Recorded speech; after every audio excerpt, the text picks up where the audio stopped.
Well, let's see how this goes. I'm nervous. I'm gonna shake a little bit. I'm gonna play with my hands because they got me confined to a mat. Y'all can't see it, but I can't go back and forth like I want to. So, I'm just gonna give you my story. My name's Ethan Woodham, and I'm a Jamaican Canadian. I had a hard time getting prepared for this. I'm a man of faith, so I've been praying, what am I going to say? How am I going to say it so that it's conveyed properly and people felt heard and understood? And really, I didn't know until this morning in the shower. And I realized my platform, my lane is mental health. That's what I've been speaking out on for a while.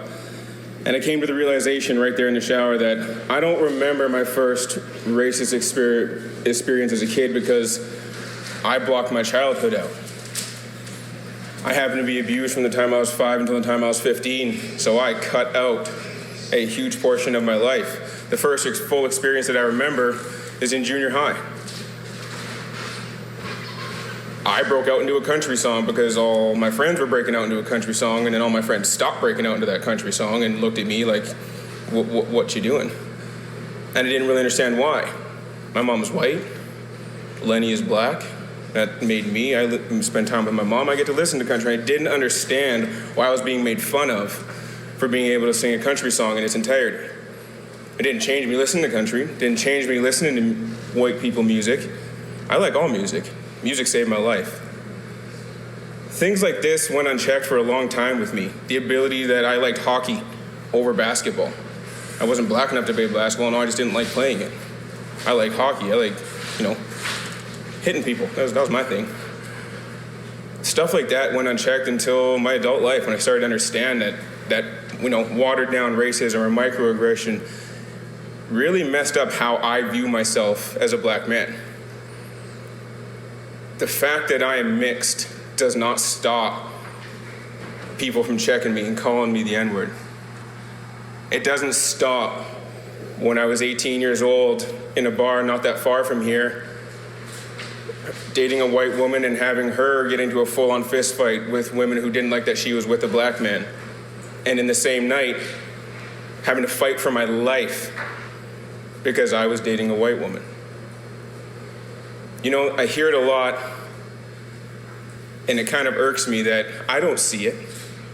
It doesn't happen. Maybe it happens up here, but it's not like the States. You missed the point. It happens.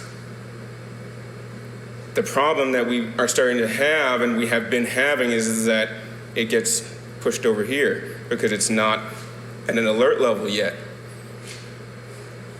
We're there now. All we want to do is be heard. We want to feel equal.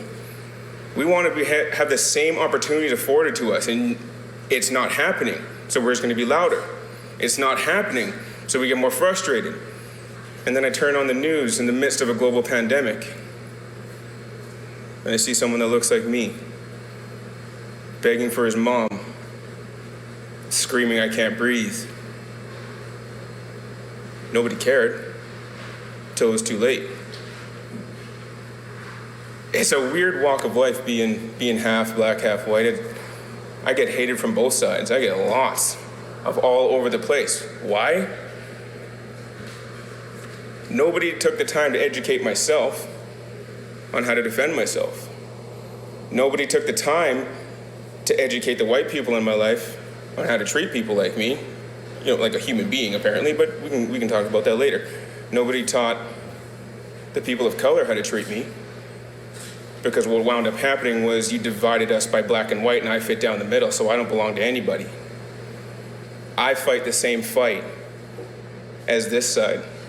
I educate on this side. I am here to bring people together. I have a 3-year-old girl who looks just like me. I have a 9-year-old girl who looks nothing like the two of us. How am I supposed to bring them up in a world I know is going to hate them because they don't look like each other?